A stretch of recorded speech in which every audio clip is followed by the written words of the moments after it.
evaluate the integral from 0 to 1 of sine squared pi t times cosine squared pi t dt.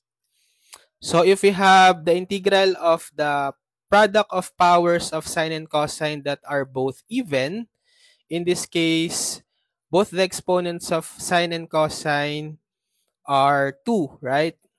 So we can rewrite this first as sine of pi t times cosine of pi t quantity squared dt, applying the power of a product law of exponent. And then, using the double angle identity for sine, which is given by sine 2x equals to 2 sine x cos sine x. If we try to solve for sine x cos sine x, we can divide both sides by 2. So we have 1 half sine 2x is equal, so cancel out the 2, equal to sine x cos sine x.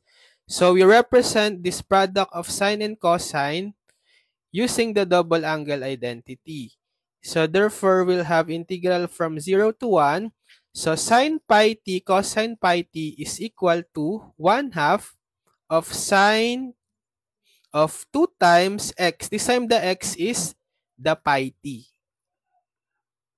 And then quantity raised to the second power. So we distribute the exponent of 2. We'll have integral from 0 to 1 of 1 half squared sine squared 2 pi t dt. So 1 half squared is equal to 1/4, right? So we can just put that constant in front. We'll have 1/4 integral from 0 to 1 of sine squared 2 pi t dt.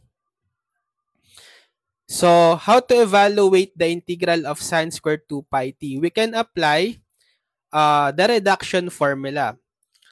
So if we have sine squared x, it's equal to 1 half times 1 minus cosine 2x.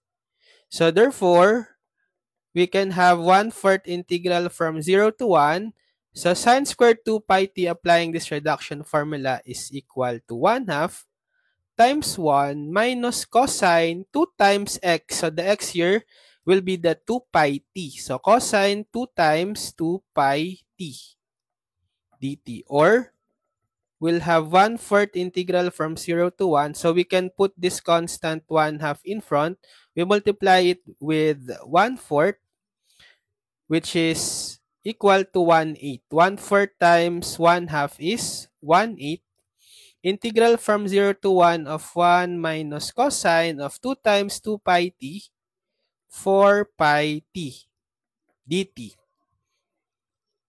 So therefore, if we evaluate this integral, we have 1/8 times integral of 1 dt, or dt is t, then minus integral of cosine 4 pi t.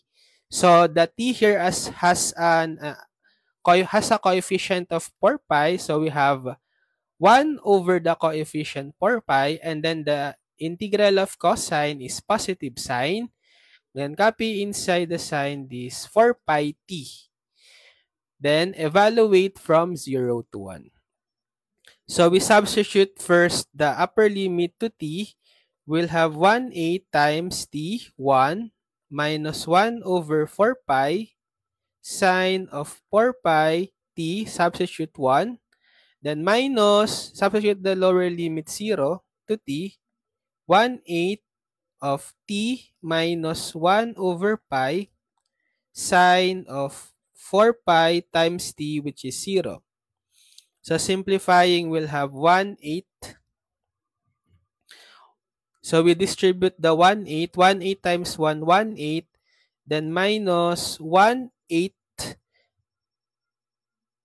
times 1 over 4 pi. So 1 over 32 pi sine of 4 pi times 1, 4 pi. But sine 4 pi is 0, right? Then minus 1/8. So 0 minus 1 over 4 pi, sine 4 pi times 0, or sine 0 is still 0. So therefore, we just have 0 here. So what is left is just 1/8 because this will be 0. Right? So the answer is 1/8.